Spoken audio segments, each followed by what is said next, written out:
What's good, football fans? Back at you once again with another video. And today is the beginning of Watching Film with Phil season. And for those of you that haven't already, make sure to reach up there and hit that subscribe button so you don't miss any video from this point forward. But Washington was able to get a really good draft class this year, and I'm going to start things off with 5th round draft pick linebacker Jordan Magee from Temple University. And this guy isn't your, prototypical linebacker, but he's an unbelievably athletic former quarterback who led his team in tackles the last 2 years and was a team captain as well. That said, let's just hop right into the film. The first thing that stood out for me on film was this guy's foot speed. I mean, it really doesn't take long to see his burst off the edge at all. And I'm going to start off with some film from his 2022 season. Now, as you see from this clip right here, teams that leave him alone on this edge are making a massive mistake.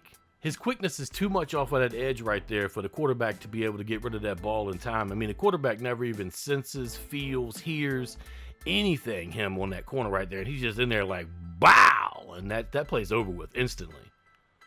His read and react ability really is top notch. As you see on this play right here, he's able to read where there's a lane to the outside and just immediately put himself in the quarterback's face. Again, this quarterback really has no time to react. Those quick feet are on top of him like nothing. I can almost immediately notice that McGee is a little light in the ass, but what he gives up in size, he really does make up for in speed. As you can see, the offensive lineman tries to correct what he's done, but he just can't get there in time. He pushes one guy off and then just can't correct. On this play right here, the center just quite honestly makes the wrong decision and tries to block the wrong guy. And McGee busts right through the middle of that offensive line and just makes the sack. The lineman never even looked at him. On this play right here, the running back tries to pick him up and it just does not work. He's just too shifty. He does a nice little swim move, gets around him, phew, to the quarterback. It's like his speed hits another level once he gets to the line of scrimmage. Again, I like his ability to read and react. On this play right here, the quarterback gets the snap and he fumbles it. And when he does, McGee is able to read the play almost instantly and cut back in. He was kind of going out to the outside there for a second, but then instantly he sees the quarterback is making a move inside and he's able to get there. And this actually goes down as a recorded sack, but he's able to get there a split second before his teammates do. I want to show this angle of this play because there's a couple layers to this particular sack right here. The other linebacker's over here on the edge, and his pursuit around that edge makes it a lot easier for McGee to be able to come back around and get this sack right here. I mean, it's a hell of a play. Quarterback has to step up to get away from that pressure, and McGee just steps right into that lane that he's trying to run in and makes the sack. You watch it from this direction, you'll see him cut back around at the initial contact on the line of scrimmage. He cuts back around and he's just right in that lane as the quarterback tries to step up and out of the sack that he was about to take on that edge right there. He thought he had done something, really honestly, and he really just walked right into McGee's sack. Good pressure on the edge there. Here the defense is able to take advantage of the double team that they're placing on the defensive end, and McGee just runs right up the middle of this thing and just tears it up. I mean, he's right up the gut there the second the play starts. Quarterback never has a chance right there. Again, I think it's a mistake to try to put a running back out there to try to chip a guy like this. He's too athletic, and he's too shifty. He just goes right around the running back and just puts his helmet right on the quarterback along with a couple of his teammates there. Now, the athletic side of his game is definitely hard to stop on the edge over here, especially when you don't pick it up with some sort of coverage there, a chip or something, although we've already seen evidence of how the running backs are basically ineffective against chipping him. You have to do something for a guy like this, an athletic guy on the edge over there, that, if you don't do something to try to block him, he's going to do this every single play. Now, I'm not so certain of how this will cross over to the NFL in terms of the fact that he is a little bit light in the ass. I do realize that the NFL also has been kind of transitioning to a more, versatile and athletic linebacker over the last few years. This guy's definitely not the prototypical guy that, I used to see back in the day when I played football or when I was coming up. What he is an athletic freak off of this edge, though. I showed you guys some sacks that he was in on. Here's some almost sacks, some near misses here. Situations where the quarterback has to get rid of that ball, feels the pressure coming, he puts it on him. Here's another one. I will say, though, the running back in this play actually was able to put enough on him to keep him from getting another sack here. Just barely, too, I might add. Had he been able to slip that running back, or the running back not even been there, that would have probably been a sack. He still puts his helmet on that quarterback not a couple seconds after he releases the ball. And the trajectory of the ball is actually changed by the hit, which causes this pass to get intercepted. So all in all, he doesn't get the sack, but he still makes an impact on this play, and he gets in there and creates some pressure that leads to this interception right here. Now, plays like this, to me, really showcase this guy's field speed. I mean, he's got some unreal foot speed on him. He can make up ground quick. And on this play right here, he drops back into coverage, and he sees the quarterback, moving around, and he knows the play is kind of heading in the direction that he's not going to be needed downfield to cover somebody. So he starts to make his movement towards the quarterback right as the play is developing, and he meets the quarterback just a second late, but he makes that quarterback just pay for it. I mean, if you watch it in real time, you just see that quarterback pays for it. And the pass falls incomplete too, by the way. This offensive lineman did not even see this coming and damn near gave up a sack on this play right here. The man was just right up in the quarterback's face. Yeah, but this guy's super shifty. Look at the foot speed on this guy. I mean, he's just around that lineman like nothing. The quarterback's lucky to get rid of that ball and not take a sack. Nice little stunt action here. He's able to get around without even being touched. Put his hat on the man. I'm going to tell you, this was almost a sack right here. He literally is only a half a second off. In the process, the quarterback has to lay his wide receiver out there who gets nailed. This kid looks like a complete madman when he hits the backfield right here. Watch him just all over the place in like a half a second. Look at that, like, doom, doom, doom, doom. I mean, and he puts a hit on the quarterback. The quarterback has to let go of that ball, and the ball gets tipped to the line of scrimmage, but I got a feel for the quarterback there. He had a frantic feel. And I was making mention of this guy being a little light in the ass, but you can't tell it from him hitting this line. Look at this big lineman right here. Just cannot contain 6. 6 is all over that play and almost gets in there, causes the quarterback to just do things just a little bit different. The ball sails and the guy doesn't make the catch. Now, the first thing that stood out for me on his film was his foot speed. But the second thing that stood out for me was his open field tackling ability. Now, while it could be a little bit inconsistent, we'll get to that in a second, he has shown that he does have the ability to make a stop in the middle of the field and make a play come to an end within a second. And as I've already pointed out, the guy's got really good read and react skills, as you see right here. Watches the quarterback go through his progressions and then reaches up and tips the pass. And if he hadn't tipped that pass, it probably would have been a complete pass, and it probably would have been a first down for them. Here's another example of that right here. As the quarterback gets ready to let go of the ball, he's standing at the line of scrimmage and reaches up and tips that pass. And that probably would have been a completed pass as well on one of those little quick little slants right there. It probably would have been a first down. As you see, 6 gets his hands up and stops it. Now, one thing that always stands out for me on film, no matter the player, is when they have an issue, maybe they fall down, and I like to see how they react to those type of situations. And in this play right here, he clearly loses his footing, and the quarterback sees it and throws it to his running back coming off the side here, thinking that he's got the edge over there and he's going to be able to do what he wants.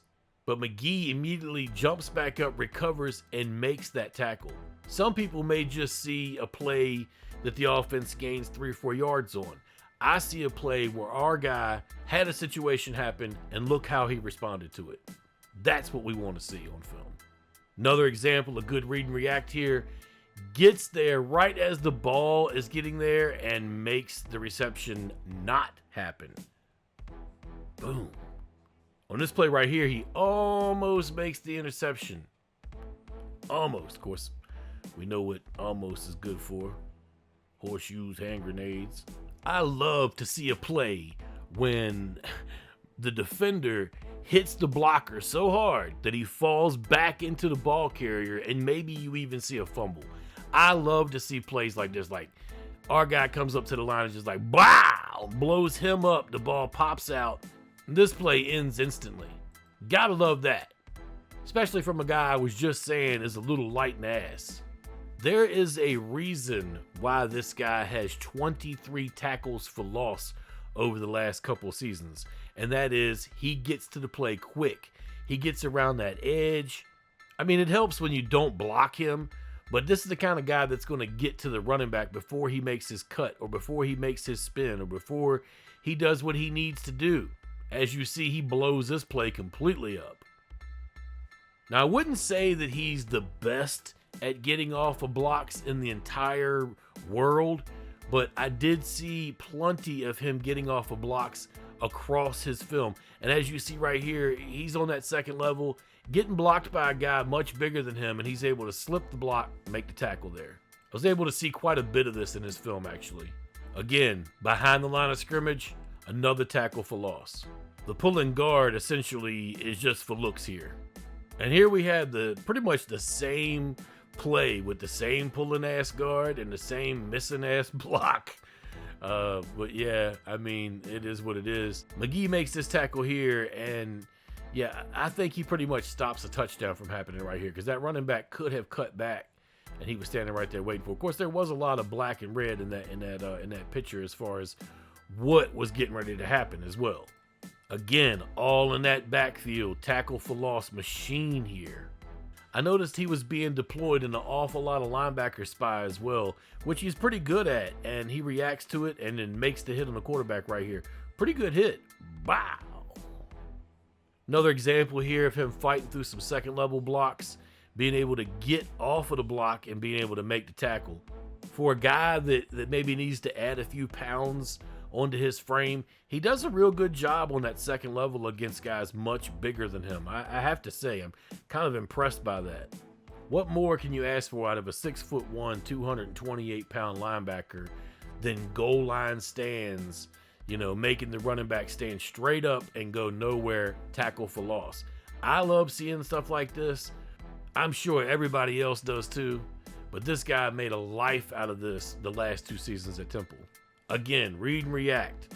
It's going to be in a quarterback option play right here, and he's able to read the play. The rest of the team kind of goes the other direction, but he sticks with the quarterback and makes this play. Now, I see 55 reacts a little later there, but if 6 is not on the edge, he's able to slip 55 and get out there, and it would have just been between the quarterback and 43 had 6 not stayed at home and made that play. Now, in this play right here, he's able to work through traffic and get back across after being a little bit behind the play and make the tackle. I like seeing guys that work across the field through that trash, you know, and are not afraid to cut back across. As you see, he kind of makes a couple of linemen look silly there, which I've gotten used to seeing on his film. He definitely knows how to make people miss, and then making the tackle in the open field there is definitely something that is a thing of beauty. We love to see that.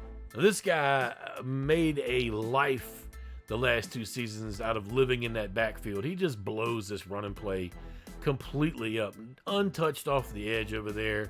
This is not the kind of guy that you don't want to have a plan of protection on the edge. Any offense out there should have already game planned around this guy and seen what they were going to get week in and week out. No surprise. I mean, his film speaks for itself. Another good tackle here on the edge of this play right here. He's able to wrap this guy up and make this from being any sort of gain at all. Any tackle for loss is a good one, in my opinion, and this guy is all over the field and makes plays like that all the time. Again, blowing it up. If it seems like there's a lot of this, it's because there is. On this play right here, straight up the gut, blows it straight up. Now, you could never expect an offense to be successful if the defense is able to come right up the gut like that. Now, if you ever watched one of these videos before, you know that I show the good with the bad. Now, there's not a whole lot of bad film for Jordan Magee, but I felt the need to definitely show what I saw. Now, in this play right here, he allows the receiver to get behind him and in the middle of the field. And as you see, The receiver's able to make a really good play right here, get a first down and get out of bounds. And McGee doesn't even realize he's there until after he's wide open at the 20-yard line. That's a little bit concerning. He didn't read that play right there and see that there was nobody over there covering the receiver. It's also a little disturbing that the cornerback over there didn't read that play a little bit better and instead had his eyes in the backfield watching the running back. But for the sake of this argument right here, our guy is the linebacker, and we'd like to see him react to that a little bit better, even if it's not his job. In the long run, the guy ends up in his area, and he's responsible for that. As you see back from this angle right here, he never even sees the receiver until the quarterback turns and starts rolling out. And as soon as he sees the receiver, he realizes that that's an open play and that that's where the ball's going. He realizes that, they're kind of screwed at this point. There's nothing he can do. No matter how fast he is, he's not going to catch up to that. Now, this is a broken play right here. It was offsides over there on the edge, and the quarterback realizes it immediately and is able to throw out of it. McGee takes one of the worst angles I've ever seen a player take. Like, if he were to cut just a little bit across the field right there, I think he could have made that tackle. But he took a horrible angle and then tries to throw his arms out to try to stop the guy, push him out of bounds, and misses. And old boy goes in for the touchdown. This has got to be an embarrassing play right here for a defender to take that bad of an angle and then watch the player walk in for a touchdown. Now, I made mention about, his open field tackling and there being some inconsistencies. Well, here's an example of that. As the pass comes out, he's right there on the play, goes for the arm tackle, and the guy's able to spin right off. I saw quite a bit of that on his film, and I'm going to show a few more examples of it. I think this could come from him not having as much strength as what we want. Of course, in this situation right here, that's actually just a really good play, and the guy spins off of it. But here's another example. As you see the play starting to progress, here comes 6 flying in with an arm tackle, and he misses. That's not really something that you want to see all over a guy's film right there. Now, this play right here, I wouldn't put in the positive or negative category, but I wanted to make sure it made this particular video. Like the running back gets the play out of the backfield. Our guy's over there to meet the play head on, literally, and then boof, he loses his bonnet. He makes the tackle, kind of gets run over. It depends on what your opinion is on a play like this for how you view this. But the running back actually runs through the defender, but the defender makes the stop and loses his helmet in the process. No first down, no touchdowns. The ball stays inbounds. The clock keeps rolling. You don't really put a winner or a loser in this category. Kind of both sides won on this. I mean, if you were in practice and you're playing hit drills, everybody'd be like, oh, but in a game, this is just a play. Running back makes a miss here. Not really anybody's fault there, but he does miss there. And he shoots this gap right here, and the running back just runs right past him, and he doesn't stick his arm out or anything right there. Running back gets a pretty good gain out of that too. Now, this play right here, he actually does a couple things that I like. He reacts well to the play, steps up, tries to come off this edge right here and make this tackle. But when he finally does go to try to make the tackle, he does another one of those little one arm try to grabs, and the running back is able to just stop and not really do anything. He just stops midsection and then turns outside, gets another 5 or 6 yards, gets the first down. Just not something you really like to see your guy doing there on the edge. But yeah, I did notice a little bit of pattern with this one arm tackling thing that he tries to do. You'd like to see your guy wrap up a little better than that. Quarterback gets a little shifty with him on this play right here and bounces back inside. A lot of players get beat like that though, so I'm not too overly worried about that. Now, looking at Jordan Magee's scout notes, they have him listed as an athletic mover with good foot quickness and pursuit speed. His scouting report says he flashes an acceleration burst off the edge as a blitzer or backside chaser. Shifty in space to slip blockers on his way to the football. Showed improved balance on the move in 2023, which resulted in more controlled open field tackle attempts. Displays the stride speed to cover wheel seam routes. Drives fast from depth on screen curls. Drives fast from depth on screens and curls.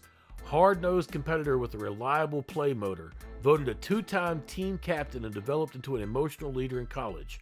Was a regular on punt coverage teams as a senior. 307 career special team snaps. Started 32 straight games before his bicep injury in the second to last game on the 2023 schedule. They have his weaknesses listed as sleek, athletic build, but lacks ideal bulk, especially in its lower half. Below average play strength, and his arm tackles usually result in him sliding off the ball carrier. More of a hug and wrestle tackler than a stick and drive finisher. Eyes can be a beat late sorting through the action, hindering his ability to stay ahead of blocks. Needs to be more proactive attacking lead blocks instead of just catching them. Plays physical, but his hand usage is underdeveloped. Suffered a right bicep injury and underwent surgery in November, which sidelined him for much of the draft process. Tore his meniscus before his junior year of high school in spring of 2017. Summary: a 3-year starter at Temple, McGee was the Mike linebacker and defensive coordinator Everett Withers' 4-2-5 base scheme.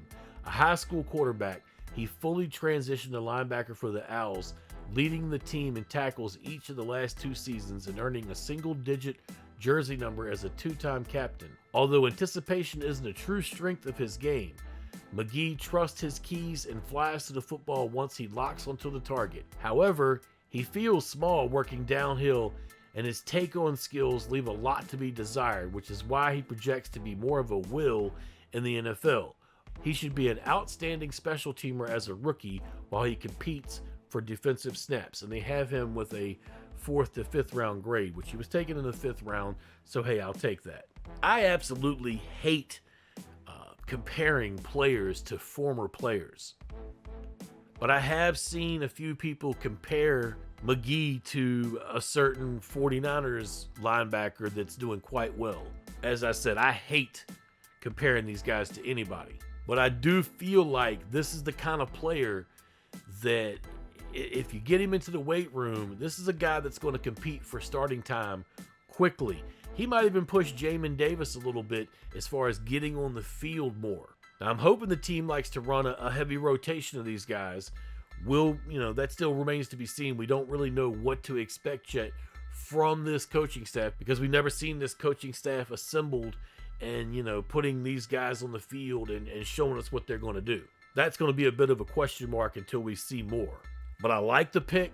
I like the fact that the team is actually taking the linebacker position seriously now for the first time in a long time. The Rivera setup, I don't know, it just didn't make any sense to me how a set of linebackers, 2 former linebackers, it's like they didn't even worry about the position. It's like they sat back and said, oh, we don't need to worry about linebacker. We could take some old boy and turn him into something great. We're the masters at doing this. When in reality, they had problems fielding a linebacker room. And I kind of feel bad for some of the guys that were in that room because they were never really given their complete shot. Because, whatever the case may be, the scheme had them behind the 8 ball before they ever even started. But it is what it is. It's good to see this new regime coming in and taking these positions more seriously. Now, do me a favor, guys. Let me know what you're thinking down in the comments. How do you like this guy? How do you see this guy fitting in? And as I said earlier, if you haven't already, make sure to reach up and hit that subscribe button. It helped me if you reach up and hit that like button as well. I mean, neither one of them are going to cost you a dime, but they help the channel out tremendously. Y'all take it easy. Peace.